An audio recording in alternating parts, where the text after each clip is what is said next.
જય શ્રી કૃષ્ણ, જય સિયારામ, મહાદેવર. આજ રોજ મૌની અમાવસ્યા.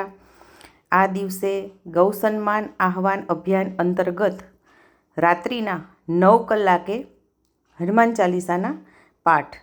શ્રી ગુરુચરણ સરોજ રજ નિજ મન મુકુર સુધારી બરનઉ રઘુવર બિમલ જસો જોદાયક ફલચારી બુદ્ધિહીન તनु જાનિके सुमिरो पवन कुमार बल बुद्धि विद्या देहु मोहि हरहु कलेश विकार जय हनुमान ज्ञान गुण सागर जय कपीस तिहु लोक उजागर रामदूत अतुलित बलधामा अंजनी पुत्र पवन सुत नामा महावीर विक्रम बजरंगी कुमति निवार सुमति के संगी कंचन बरन बिराज सुवेसा कानन कुंडल कुंचित के